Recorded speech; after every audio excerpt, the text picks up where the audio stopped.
that you took an extended period away.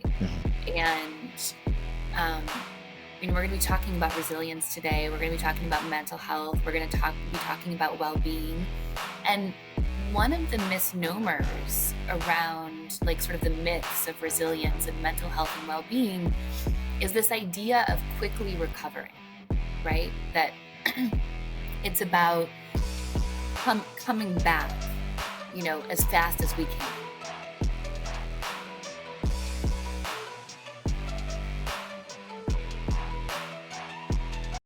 What is going on, everybody? Welcome back to another episode of the podcast, The Determined Society. I am your host, Shawn French. No, I wasn't held hostage, but I was MIA for quite some time. And if you follow me and watch my stories, you know exactly where I've been and why I took some time off. And I always told myself I wouldn't come back until I was ready and have perspective and not giving my family just the crumbs. They had to get all of me before I came back. And additionally, I wanted to make sure that when I came back, I was going to interview a guest with high integrity and really speaking about and living what they're talking about. So today I have an amazing guest, y'all. She is a #1 international expert on resilience. She's a keynote speaker, author of the brand new book, The 5 Practices of Highly Resilient People. She is the host of the Flourish or Fold podcast. Her mission is to impact the lives of 1 billion people by enhancing hope, healing, and health through the concepts of resilience. Everybody, welcome Dr. Taryn Marie. How you doing, my friend? Oh, woo. We're Thank you here. for that. Thank you for that. I'm so delighted to be here and to be part of your big return to the podcast stage. Thank you for having me. Absolutely. It's funny because in life, when we don't acknowledge how we're truly feeling and we don't honor ourselves where we're at, we can tend to get spun out of control. And for me, I was constantly looking at that comparison thing. Why can't I get my show here? Why is my business not flourishing? I don't want to do 9 to 5 anymore. And then I realized, wait a second, this is not why I started this thing in the first place. I just wanted to do a podcast and I wanted to impact people and speak real into the world. And so that's where we're at now, right? That's where we're at. I'm not going to worry about ratings. I'm not going to worry about anything else. I do want thousands of people listening to the show. So everybody, if you're listening, share it, because this is going to be a guest that people are going to get a lot out of. And, I'm also equally delighted to have you on my show. I love that. Well, I was really struck by just what you shared in the introduction. Two things, you said a lot of beautiful things, but two things really stood out for me. One was, that you took an extended period away. And, we're going to be talking about resilience today. We're going to be talking about mental health. We're going to be talking about well-being. And one of the misnomers around like sort of the myths of resilience and mental health and well-being is this idea of quickly recovering, right? That it's about coming back, as fast as we can.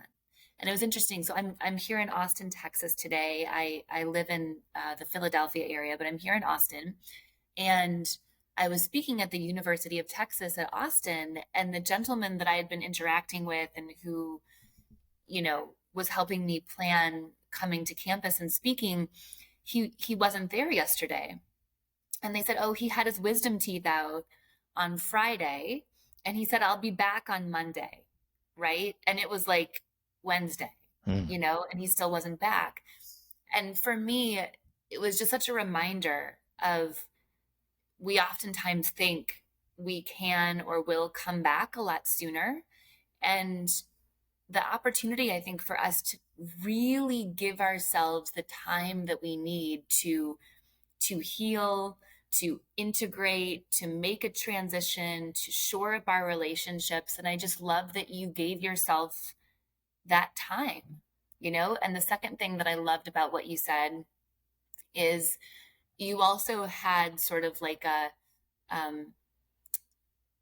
sense of what that was going to look like, right? You didn't just say, I'm going to take some time off and spend time with family.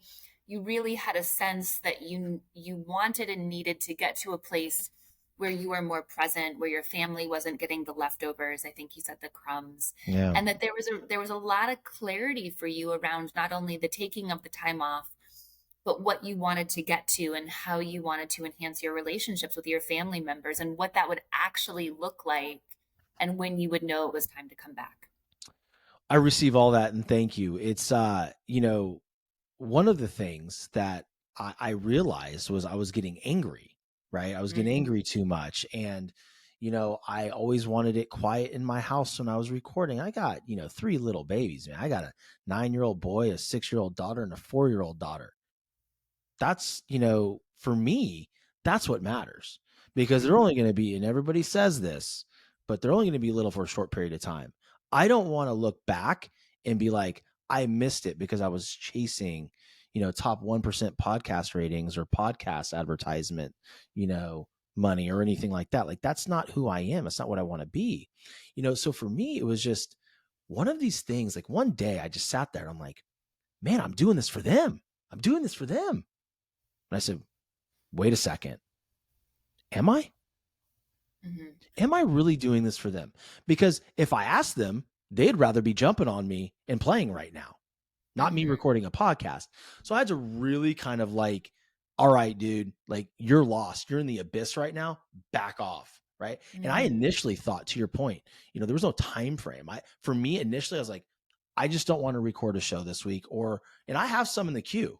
I have some, and I just couldn't bring myself to edit them. Like, it Mm-hmm. was this feeling, right, in my gut. I'm like, I want to throw up right now. Like, I don't want to Mm-hmm. do it. So I didn't, right? And, going back to what you just said, something really struck me as well. You talked about this gentleman that thought that, um, hey, I'm going to be back in 2 days. What is it about us that thinks that we're going to recover quicker, right? I have my own theories and I want to talk about mine, but I Sure. want to hear what you have to say about that. Yeah. Well, I think it's a couple of things.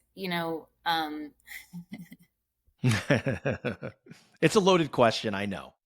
No, I don't think it's loaded at all.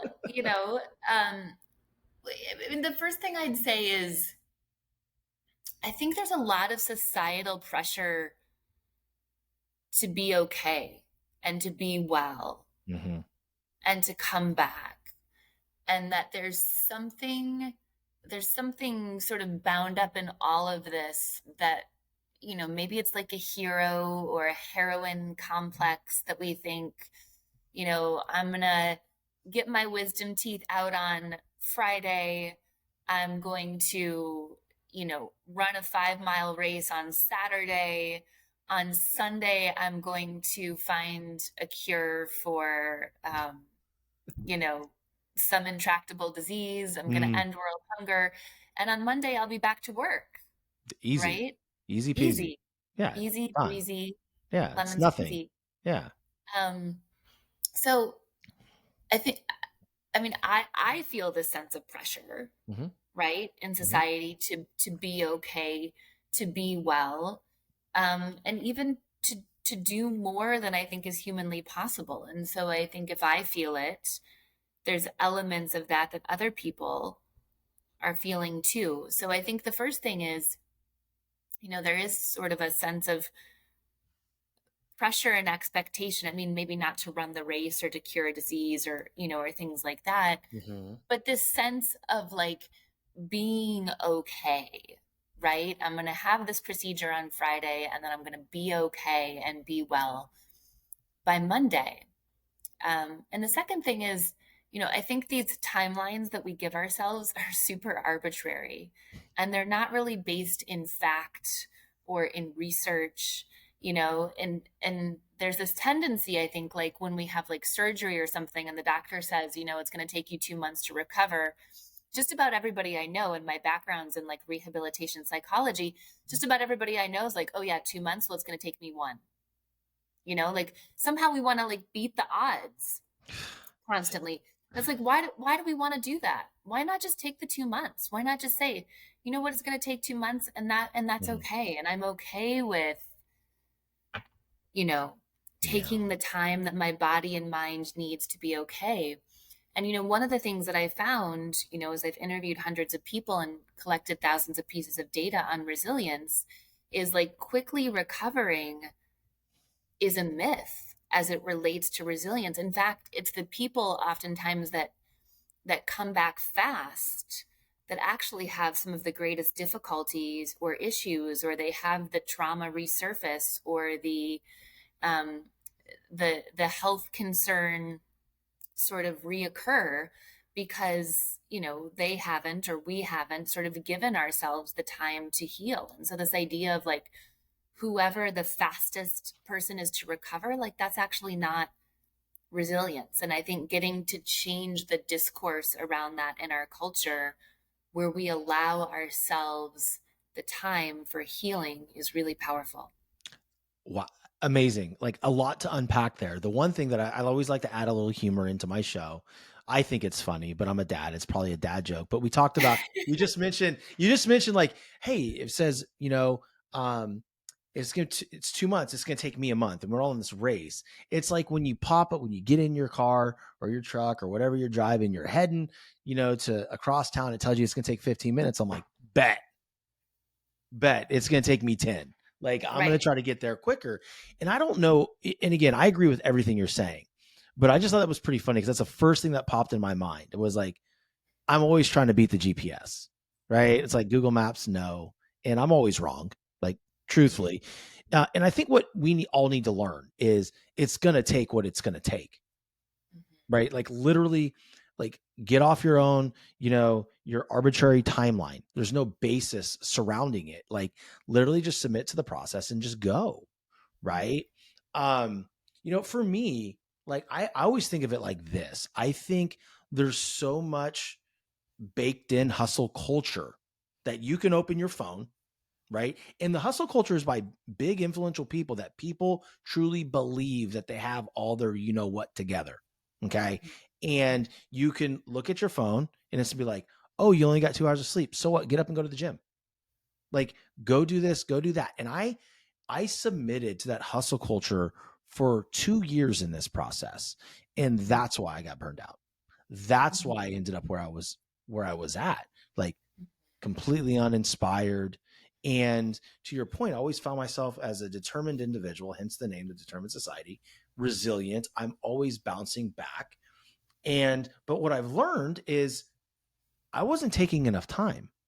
And so what I do, just when I thought I was ready to get back, I'm like, no, you're not. You are going to wait for the universe or God to tell you when it's time. Mm-hmm.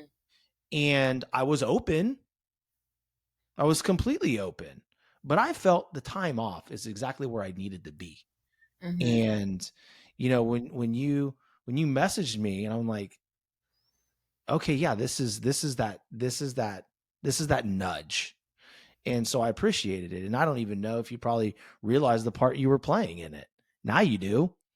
Now And I do. Now yeah, I do. yeah. Yeah. And I think that's something powerful too.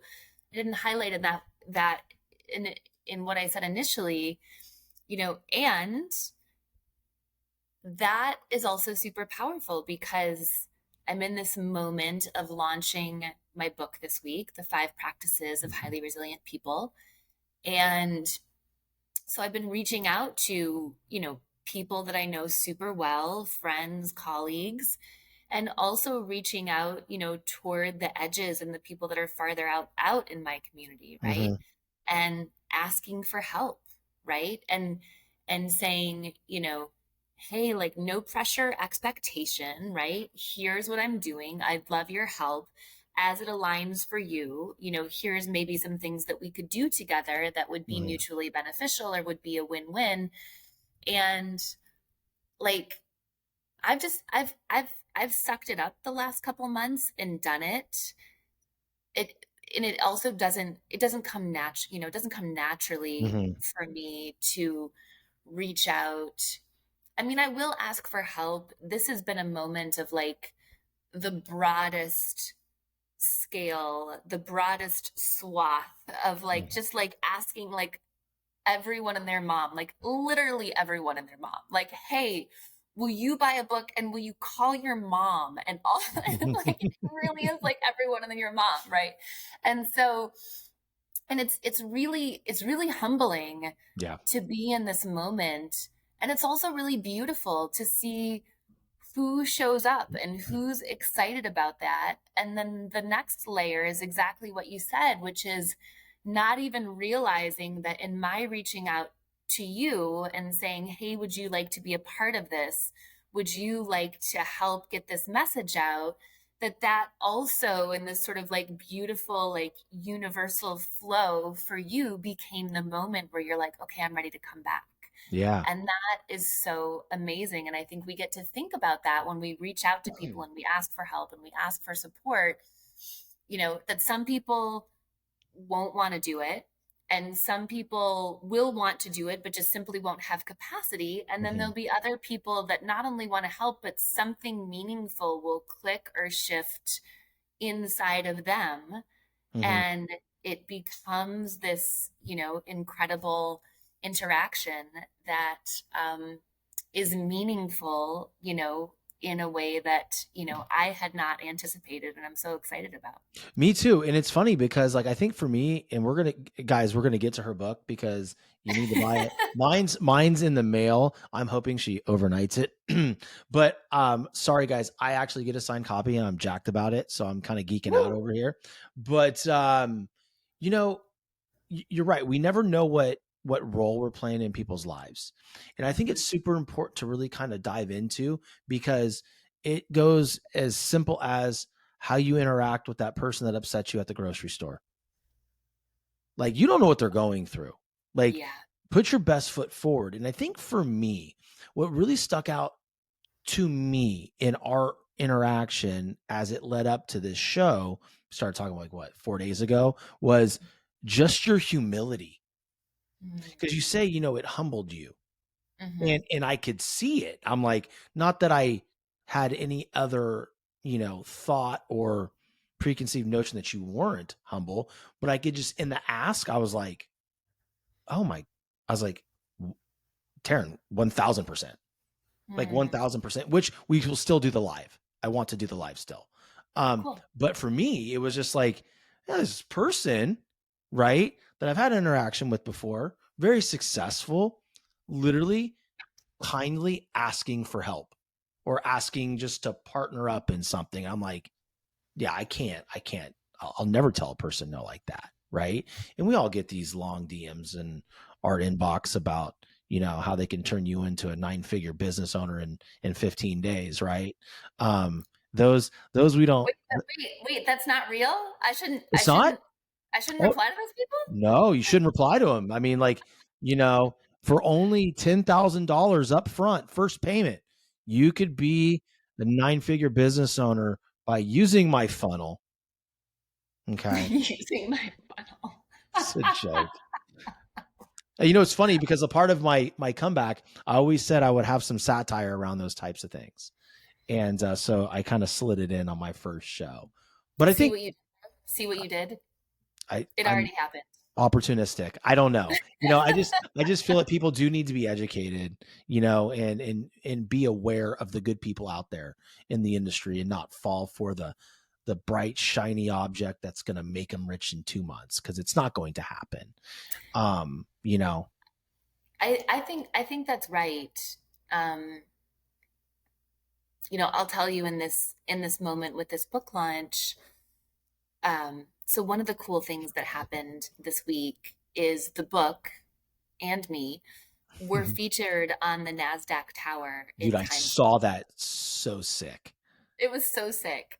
And a couple people, it's interesting the sort of range of reactions that people have to that, right? And so one reaction, you know, was me, which was like, I think my lips are taking up like 6 offices, Oh my you know? God, Taryn. Another, and people were excited and they were congratulating. And then I had a couple people say, like, is this real? And then I had a few other people say, like, sort of how did you do that? How did that happen? Right. And, one of the things that I think is so powerful for us as we talk about like the flourishing and the folding and the resilience Mm-hmm. is we often don't see the the toil and the hard work and the things that go on behind the scenes to get there, right? So Mm-hmm. behind the, behind the NASDAQ tower, right, is 20 years of research, Mm-hmm. right? It's a graduate degree. It's being a management consultant. It's working in the corporate world. It's founding my own company and then having COVID show up and all of my business that I had booked basically with a handshake with colleagues disappear. Mm. Me thinking as a single mom who's the head of my own household, like if I can't pay my mortgage and we get evicted in the midst of this COVID thing, like, do the kids come with me to the homeless shelter or would I visit them at like my former husband's house? How would that, like it was these were like real, I was like Yeah. sewing socks and making like peanut butter and jelly sandwiches because I wasn't sure. None of us knew like what was going to happen with COVID and what was going to happen in that moment. And I had founded my company in 2017, but it didn't have any revenue because I was working at Cigna as Mm-hmm.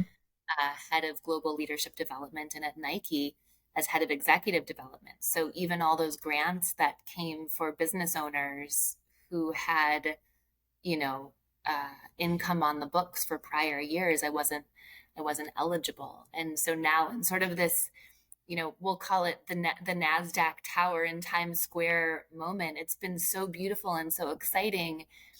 And there's also, tremendous kind of toil and sacrifice that I think typically happens behind the scenes. It's that sort of 20-year overnight success. Yeah, the 2 decade overnight success that you are, which what really spoke to me was I'm sitting here listening, right? Because everybody has their life story, and 3 years ago you're stitching socks, worried about where your kids are going to go, and making peanut butter and jelly sandwiches, and now you're on the NASDAQ, right? Now we've launched this book. It's going to impact lives. You have an amazing platform. You're doing amazing things, and God and the universe provided for you. And now your worst fear did not happen. And I want people, for those of you that are listening right now, I really want you to look at this. All her contact information as far as her Instagram page and everything like that, it's going to be in this show, the show notes. But go to her page and look at it and scroll all the way down to 2 to 3 years ago. And you'll probably find that everything looks okay, right? She's sitting there, still working, still doing everything to provide for her family. You guys do not know what goes on behind the scenes of any individual that you come across in your life. So when someone makes it on the NASDAQ board of their life, hug them, let them know that's amazing. Asking them how it happened or is this real can come off hurtful. I'm sorry. It really is. Those people don't understand. Right. So for you though, your initial reaction, I'm sure there was much more about, I think my lips take up 6 offices. Like to me, it's just like, it's in that moment though, right? It's like, oh my gosh, there I am. As the person in it, we don't sit there and go back the 3 years and be like, my lips can take up 10 offices. I don't give a you know what, because guess what? I was living on PB&J 3 years ago. This is dope. I'm proud of you. Thank you. Thank you. To be clear, when I saw it, I was also like, is this real? So I had Wow. a similar reaction. Um, and I think it's such a testament to um, this idea that life can always change, Mm-hmm. and that goes both ways, right? It's about enjoying the beautiful moments, the mountaintop moments, we can call them, where we get to that summit and we see the beautiful view and we celebrate the success and everything is wonderful, you know, and also being down in that valley, right? Mm-hmm. The valley of COVID, the valley of, you know, wondering how I was going to pay my mortgage, of, you know, basically, standing next to my, 5 and 8 year old and making sure that they did their like online schooling, and then being mom, and then figuring out how I was going to make this company profitable as the world was continuing to shift and change in such a perceptible way. And, I think for all of us, we've all been in moments where we've felt, well, and I'll just speak for myself. I've been in moments where I've felt deeply discouraged, deeply afraid and uncertain of what the future holds, trapped, um, uncertain, unsure, insecure. I couldn't find the door. I couldn't see the path. I didn't, know the way out. Mm. Right. And in those moments, I remember thinking, like, well, this is just who I am now. Like, I'm just this trapped, insecure, afraid, um, you know, person, and I think it's so tempting to think that, we're always going to feel bad. Things are always going to be difficult. And the truth is, that nothing in life really lasts forever. Very few things last forever. Mm-hmm.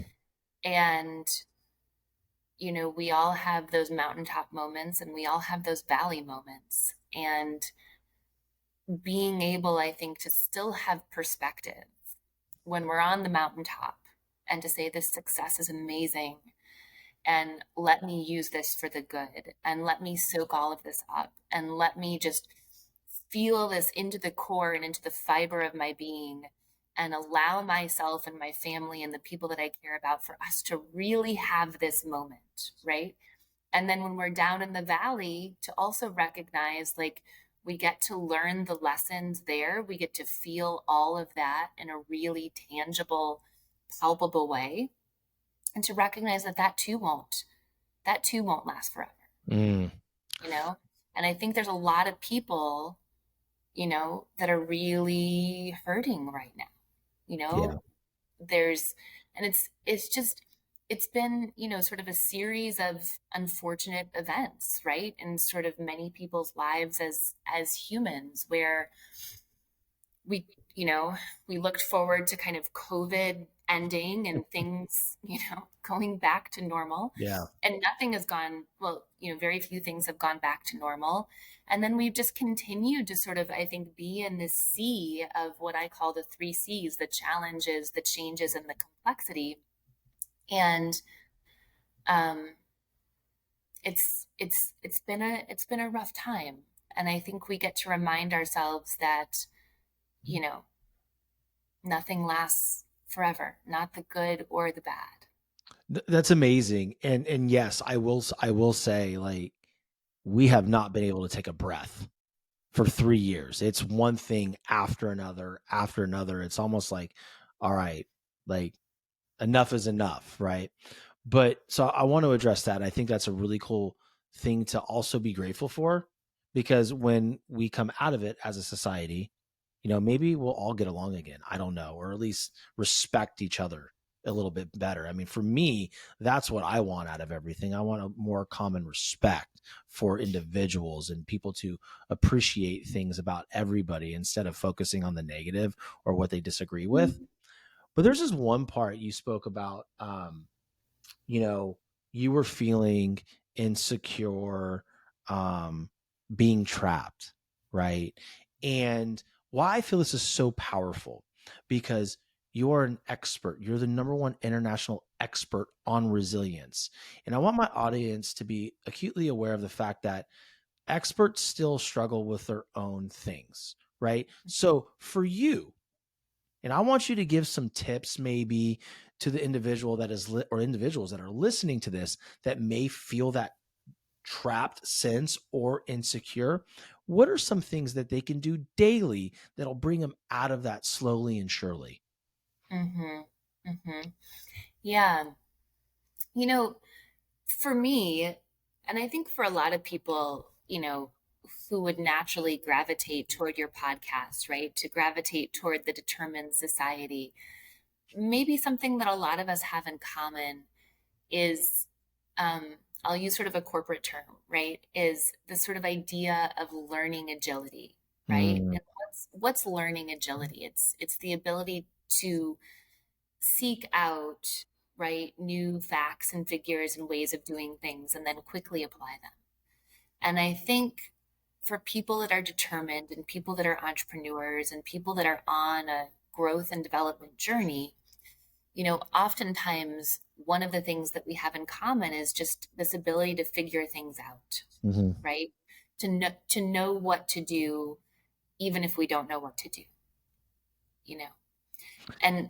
And one of the hardest things for me in moments, this was during 2022, when I felt trapped. I was in a relationship.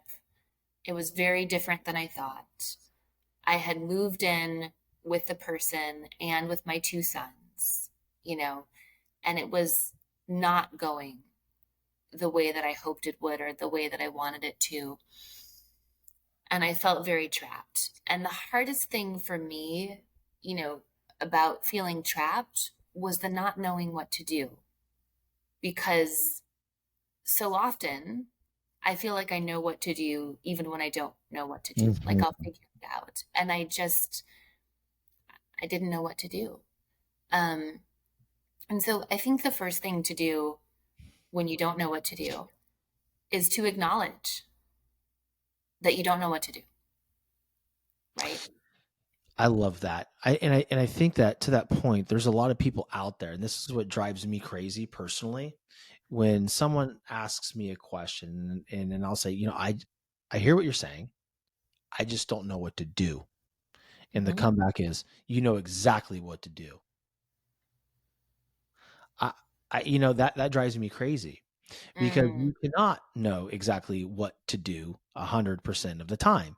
You yeah. can slowly start to figure it out by doing some actions, like just maybe moving a little bit more in certain areas, right? I mean, it's just like telling somebody that's never worked out in their life and never watched their nutrition and they're 60 pounds overweight and say, you know exactly what you need to do. They may not. They may not. I mean, that's a generalization. People cannot just put that on people. But that to your point though, like I just want to acknowledge that for people that are listening, you may Mm, not know what to do. And that's yeah. okay. Yeah. You know, it's interesting that you say that, right? Because as someone who's worked in leadership development and, as an executive coach and kind of works with people, there's this sort of general belief or idea, right? That like everything we need exists and lives within us. Hmm. And then to your point, there's also this sort of practical and tangible element in these moments of knowing what to do. And yeah, I think you're right. We don't always know what to do, right? Hmm. So my belief is the strength and the wisdom and the talent and the capability and the gumption, it all lives within us, Hmm. right? And then part of that process for me of feeling trapped was like finding those things within myself, right? And then also figuring out practically how I was going to solve for this, Yeah. Yeah. right? Um, I was thinking something else about that. Oh, I know what it was. Um, so this is really cool. So when we think about this word resilience, right? Someone a while back came to me and they told me about a word in the English language I had never heard of called silience. Silience, Silience, right? I never knew about this word. And this word means to uncover within us the latent talents and strengths and sort of hidden treasures of our capability, right? And then I was like, you know, I want to say a curse word here. I You, want to say the S word, but I won't. so like No. I'm just gonna be straight up with you. Like This is probably the first show I haven't cursed in. So do you. Like, this is shit. There you go. Shit. Shit, There shit, it is. shit. There it Okay. is. I was like, oh shit. Like, this makes so much sense right Yeah. now because then resilience, right, Mhm. is the process of facing the challenge, of facing the complexity, of facing the change, the three C's, and being reminded, Mhm. right, of these latent talents and strengths, or being able to find them within ourselves in a moment of adversity when we surprise ourselves, right? When we're like, oh my gosh, I don't know how I'm going to make it. And then we make it, right? Because we reach down and deep and we find stuff within ourselves the silience, right? Mhm. That we didn't know existed. And that's the beautiful part of these really crappy moments of feeling trapped and feeling scared and feeling uncertain, is that we reach down into ourselves and we find stuff that we didn't know existed or we forgot was there. Mm. And then, sort of bootstrap our way out of it, bit by bit. I'm speechless. It doesn't happen very often because I didn't know that word either, right? And it makes complete and total sense. I think the biggest thing too, though, right, is when we're going through that storm in our life and we think that the end is nowhere in sight. Don't judge yourself. Like Mm-hmm. I've sat there and judged myself. I would say countless times for not recording shows until, finally I just said, you know what? I don't really give a shit. This is not who I am. It's something that I do. And when I'm ready to roll, I'm ready to roll. And, I started getting a lot of messages from people, you know, hey, I've listened to your last show about 15 times. Are you going to drop another episode soon? And so those kinds of things, like I started really looking into that and say, okay, stop judging yourself for taking time off. Right. Um, be where your feet are, but the time is coming. People want to listen. They're getting a lot out of your show and the guests that you provide them to listen to. And, so I started feeling a sense of responsibility, you know, for a short period of time. And then again, I'm back in that loop of judging myself for being irresponsible, right? And not providing value. But then I also realized like, well, hey, listen, this is not where this season's going to end. And when I come back, I'm going to come back better than ever. And I Mm-hmm. feel as though I have more clarity now. I feel as though that I'm not scared to say things anymore. And I'm going to say what I'm going to say. And I think that is part of rediscovering who I am. And it Mm-hmm. it definitely ties into what you were saying. So I Yeah. want to, sorry, go ahead. You're going to say something. I'm sorry. Well, I was going to offer a thought as well. Um, I was thinking about what you were saying about um, having the kids around, right, and like sort of needing the house to be quiet, Mhm. kind of thing. Um, and I think maybe too, like maybe it's sort of a myth. I don't know what your audience necessarily wants or what's meaningful for them. However, what I can tell you is I think as people have been working remotely and from home, like I really enjoy it when like someone's child like comes into the room and like peeks onto the screen. And I really enjoy it when like someone's cat like walks across the keyboard, or Yeah. somebody like goes and gets their parrot and like shows me that it like knows how to talk. Like that stuff is really fun.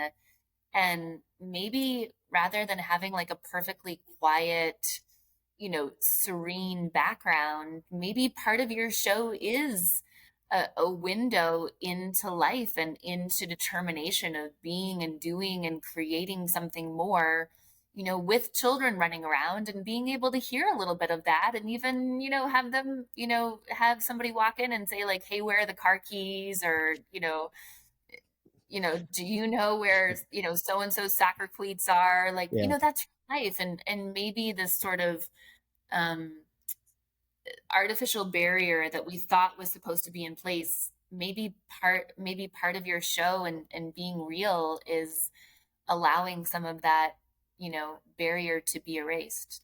Damn it. Because my wife has been telling me this for like a year. She Well, she goes, talked to me before the show. No, did I'm you just kidding. guys? No, no, no, I'm just Yeah, kidding. okay. I see what's going on here. This is like a covert, like therapy session. I see you guys Hmm. working. No, I mean, you're right though. And it is a myth. It's a myth made up by me, right? It's a myth made up by years and years of corporate sales, right? And having to be so well put together during, Hmm. a meeting, right? It's like it's sacred. It's a sacred time. It's meeting. But like to your point, when people started working remotely, not kind of, that really went out the window.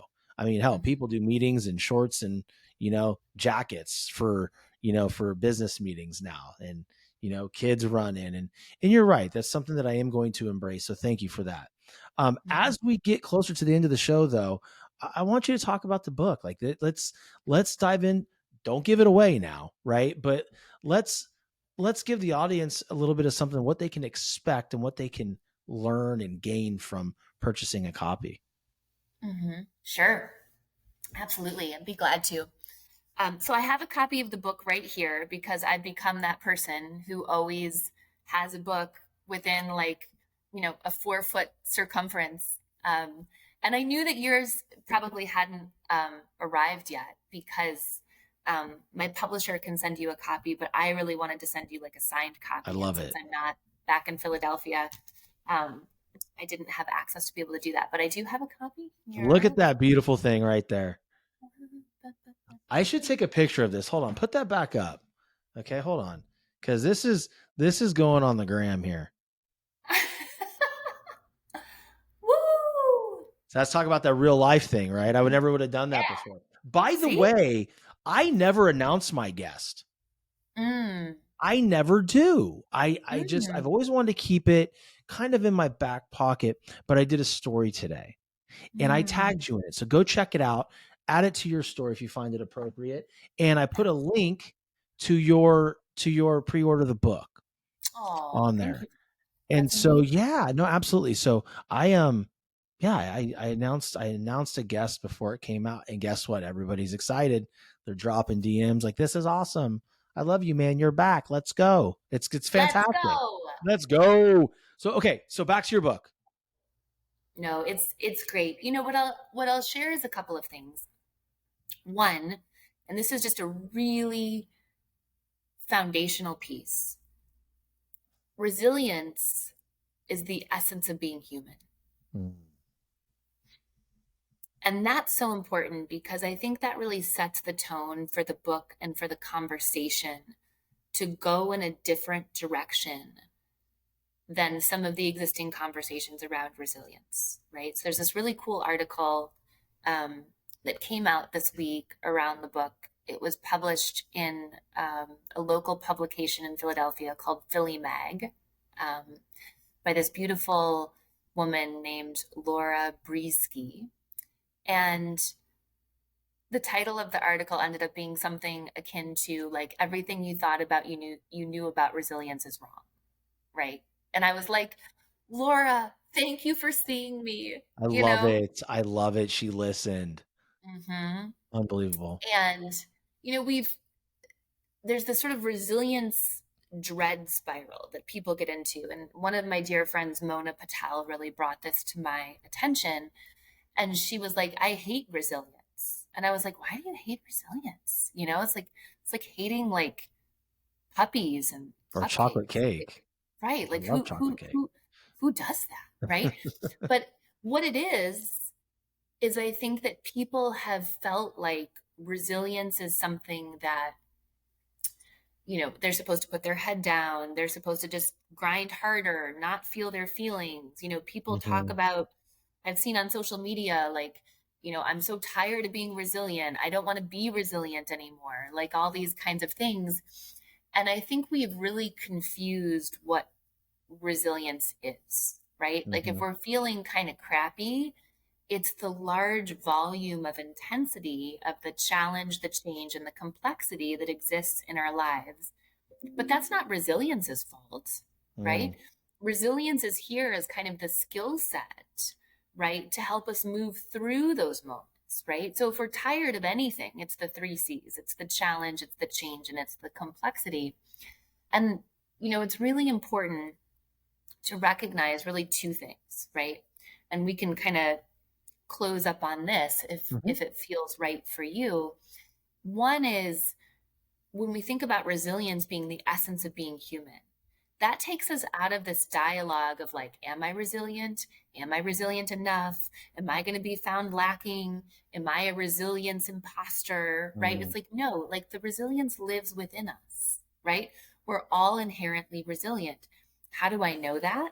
Because you and I and everyone listening has lived through every disappointment, betrayal, loss, crisis, health diagnosis, disappointing turn of events, even when we didn't think we were going to make it. Here we are, right? So we have all proven our resilience medal. We've all proven that resilience lives and exists within us. And that means we get to stop looking outside of ourselves and we get to look within ourselves. And that is a fundamental and deeply important shift. And the second thing is the three C's: challenge, change, and complexity. This is the fabric of what it means to be human. We are not going to be able to engineer these things out of our lives. And so, to your point earlier, Shawn, we get to stop feeling bad about facing challenge, about facing change, about facing complexity, about being in moments of crisis, because this is just what it means when we signed up to be embodied as a human in this life. It's part of what we are going to experience. And those things become some of our greatest teachers in life. There could be no better way to end the show than that. I appreciate all of that. And you're right. I think there needs to be more of looking inward than outward. All the answers are within us. We just have to open that up. And I have had such an amazing time. What a way to come back and to have you on my show. Like truly, like, and guys, those of you that have followed my show know that I don't say things I don't mean. Like I truly, that you have been one of my favorite conversations I've ever had. So thank you for that. Thank you. And for those of you that are listening, please, as you know, or if you're listening for the first time, subscribe to the show, leave a review, share this specific episode out, and tag us. I'd love to reshare it to my socials and hear what you think about it, and send me a DM of how this episode and Dr. Taryn Marie gave value to your life, because that's what I'm here to do. So with that being said, Taryn, thank you again. It's been a great pleasure and just an amazing beginning to our friendship. So thank you. Thank you so much. Absolutely. And for you guys out there, you guys stay resilient, pick up her book, and you guys have an amazing day. Love your people. Stay safe. Chat soon.